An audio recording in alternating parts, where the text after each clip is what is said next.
សូមណែនាំពីរបៀបដាក់ដំណើរការសេវាធនាគារចល័តរបស់ធនាគារវឌ្ឍនៈ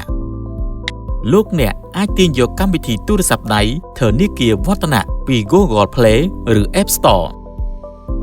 សូមចុចបើកកម្មវិធីធនាគារវឌ្ឍនៈបន្ទាប់មកសូមចុចប៊ូតុងចាប់ផ្ដើម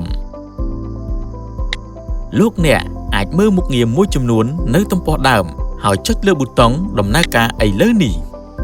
សូមអានលក្ខខណ្ឌរបស់ធនាគារបន្ទាប់មកចុច Tick ដើម្បីយល់ស្រប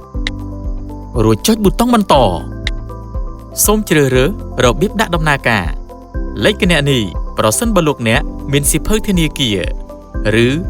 លេខកាតប្រសិនបើលោកអ្នកមានកាតធនាគារវឌ្ឍនៈសូមស្កេនលេខកាតដែលមាននៅលើកាតធនាគារបន្ទាប់មកលេខកាតនឹងត្រូវបញ្ចូលដោយស្វ័យប្រវត្តិសូមធ្វើការផ្ទៀងផ្ទាត់លេខកាតរួចចុចបន្តសូមបញ្ចូលលេខទូរស័ព្ទដែលលោកអ្នកបានចុះឈ្មោះជាមួយធនាគារវឌ្ឍនៈរួចចុចបន្តលោកអ្នកនឹងទទួលសារលេខកូដសម្ងាត់ OTP នៅក្នុងទូរស័ព្ទដៃរបស់លោកអ្នក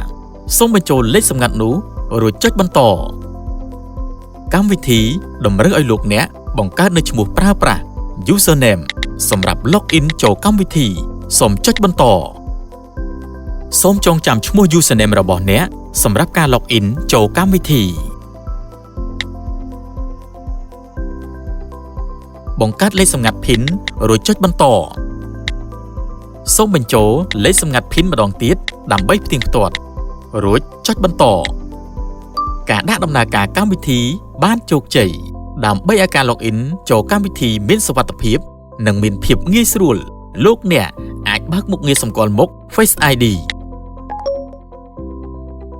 សូមធ្វើការបញ្ចូលរូបរបស់អ្នកសម្រាប់កម្មវិធីរួចចុចប៊ូតុងរួចរាល់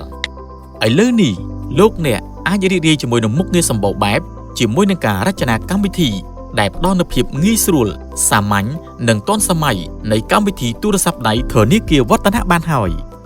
ប្រសិនបើលោកអ្នកមិនទាន់មានគណនីធនាគារវឌ្ឍនៈសូមទៅកាន់សាខាធនាគារវឌ្ឍនៈណាមួយដើម្បីបើកគណនីរបស់អ្នកបាននៅរៀងរាល់ម៉ោងធ្វើការ